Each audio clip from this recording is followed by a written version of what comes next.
and welcome back to Griff Cinema. It's been a little bit of a break since I have recorded my last video, which I apologize about that and will explain towards the end of the video. Today it's the same situation as last month.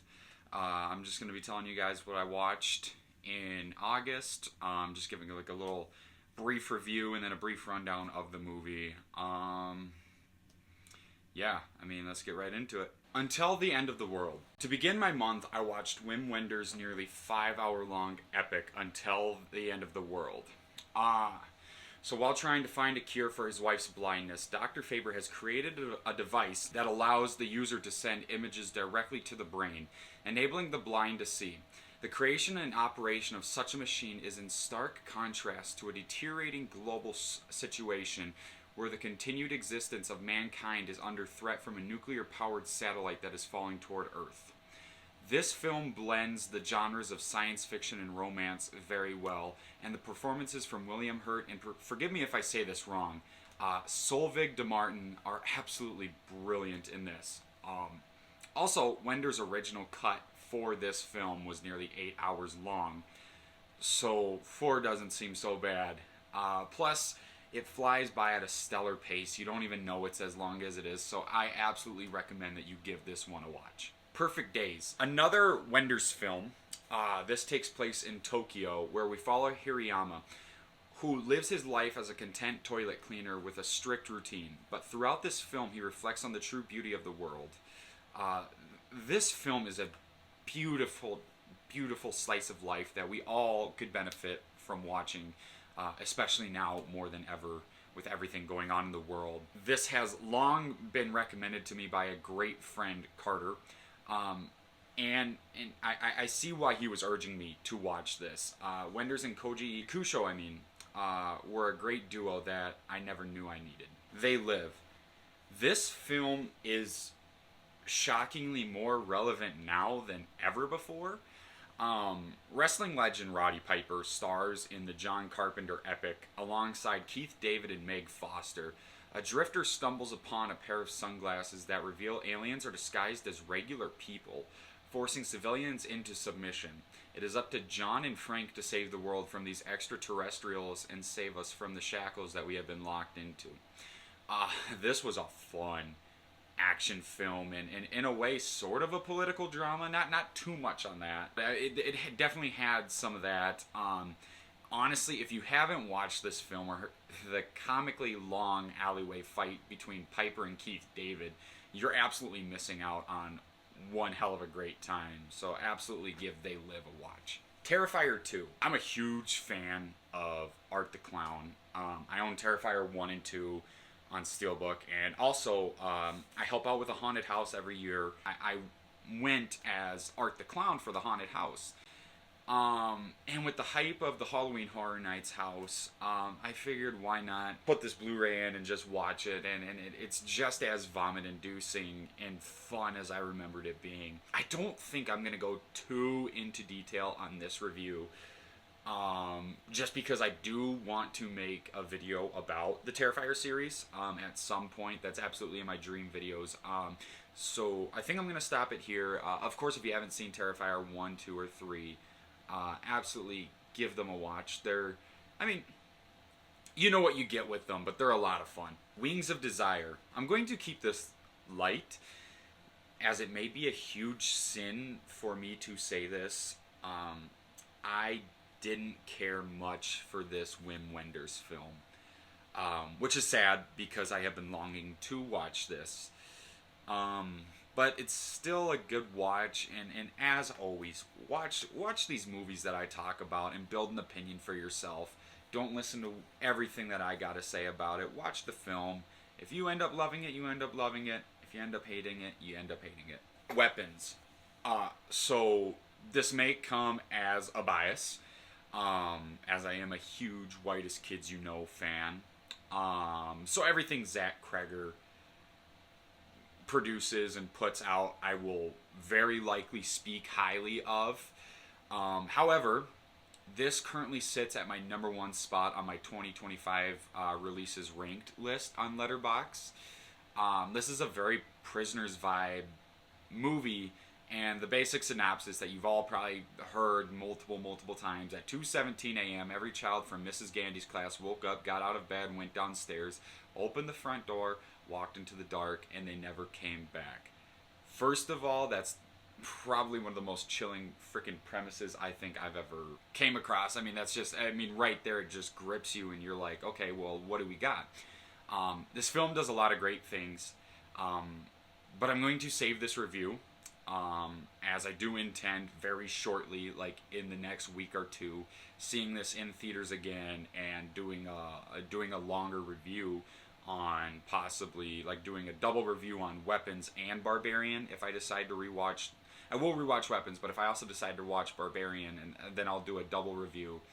But yeah, I'll save this and do a solo review for YouTube together. I was somewhat hopeful for this film. I'm not the biggest fan of Dave Franco, unfortunately, but I do enjoy horror. And in recent months have really came to enjoying body horror. So I'm always willing to give it a shot.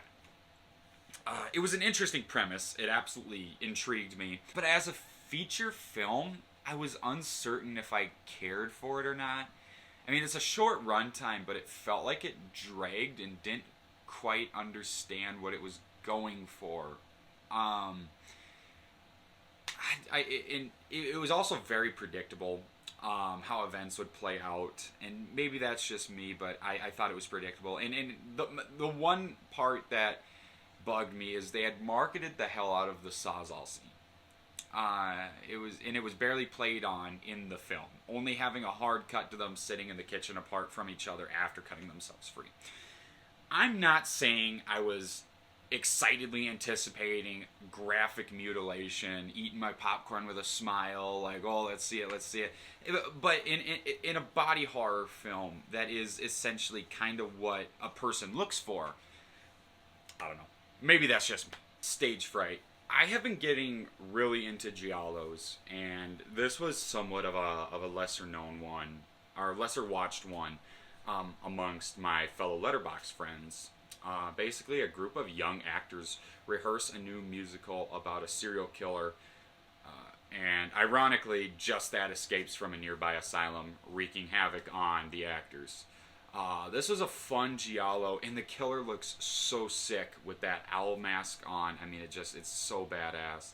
And then a little side note that I wanted to write on my script here, for those who may be wondering what a giallo is, let me explain while trying not to sound too much like a film bro. A giallo is an Italian subgenre of horror characterized by stylish graphic murder mysteries. I definitely recommend checking out some, and you could always start with, like, Dario Argento is a great one to start with. Mario Bava is kind of one I've been working through his filmography recently and watching all of his giallos. Lucio Fulci, he's another great one that I click a lot with. Really just go onto Letterboxd, find a list of giallos, and just start watching the ones that intrigue you, and work your way into the more obscure and lesser known directors and giallo films. But yeah, giallos are a lot of fun. They're just a great time. Pink Flamingos. Yeah. I finally watched what is considered the nastiest film in John Waters' filmography, and yeah, it's just as trashy, just as grotesque, just as repulsive as you've heard and you think it is. I'm sure I can't go into much detail on it on YouTube. But if you read my Letterboxd review, I would just tell you to read the IMDb Parents Guide and decide for yourself if this is something you want to watch. Because I do think no matter how hard you prepare yourself for it, trust me, you are not ready for it. You're not ready for it. It touches on a lot of dark shit, and yeah, there's just some real bonkers stuff. And of course, John Waters plays it all off in comedy, but it's kind of like when you're like, oh yeah, what the fuck, you know. But I mean, I liked it, but I love the trashiness that John Water produces. So that's just me. Evil Dead 2. So I loved this movie so much, and I haven't been able to get it out of my head since watching it. I don't want to talk too much because I kind of want to release an Evil Dead 2 review kind of around closer to October, so I might stop here. Honey Don't. The second film in Ethan Coen's lesbian trilogy, and it is a lot of fun, but besides being fun, it is super messy and clumpy. Everything just felt bland, dull, or it was an unnecessarily erotic scene to distract the audiences from the bad script. And I mean, I knew going in there was going to be a lot of sex scenes. I mean, it was kind of the same way with Drive Away Dolls, but it felt like that was the whole appeal and stick with this. And to me there wasn't a gripping story like with Drive Away Dolls, and Quali and Plaza were doing the best they could with the source material. I mean, I could say the same about Charlie Day and Chris Evans. They were trying their best. I don't know. I guess coming off of loving Drive Away Dolls, I was expecting something along the same lines of it, and or maybe even better than it. I don't know. And unfortunately, I walked away heavily disappointed with Honey Don't. Daimajin. So, kind of like a subgenre that I've been always trying to get into, but I really can't, and that's like the big monster Japanese movies. And Daimajin it's an obscure big monster movie about a giant stone samurai. And to be honest, it's boring as shit. It really is. It's like 80 minutes long, and like 65 minutes of it is like absolutely like trying to keep your eyes open.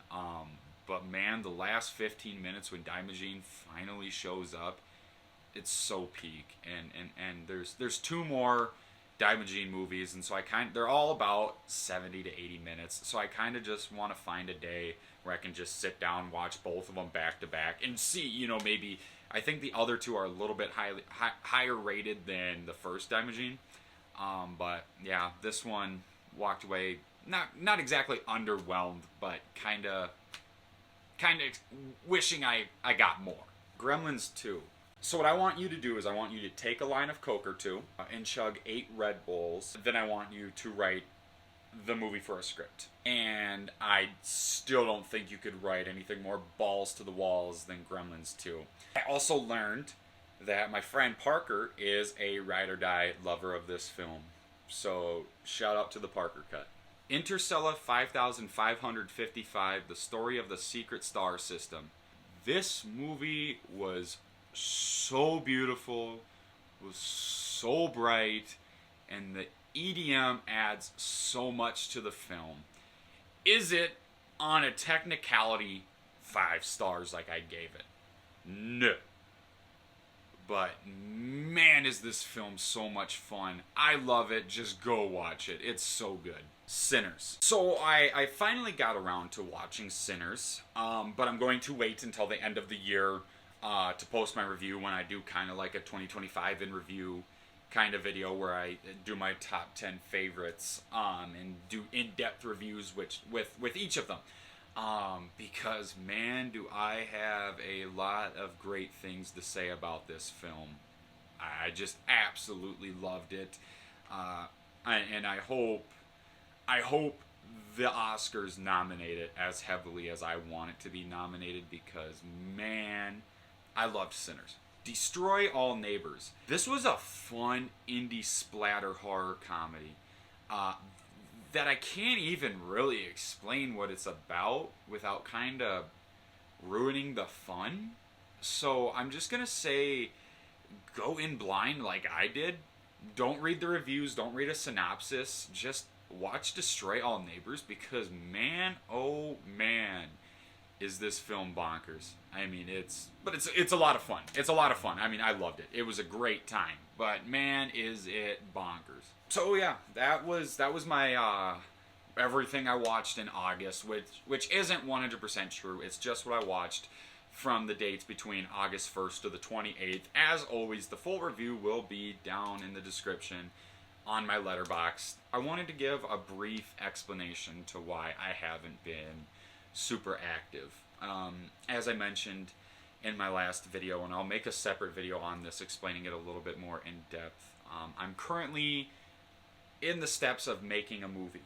I'm not going to reveal that title yet. That'll be in a different video. And we've been doing a lot of test shoots. We have a scheduled script reading. I've already directed and filmed the movie in my head, and now we're beginning the process of shooting as we've done test shots. I will keep you guys super updated on that. I'm absolutely excited to show this off. I think I truly got something here that will be worthwhile for people to watch. So stay tuned for that. Expect a video in the coming week or so of me explaining it just a little bit more in depth. But yeah, I do plan on becoming a little bit more active on here. As I said, I've just been super busy with shooting that film. I'm going to try and get a little bit more active on here. But as always, follow me on my Letterboxd. Follow me on my Instagram, and of course, watch these movies that I talked about today. Kind of build an opinion for yourself, and yeah, I'll catch you again.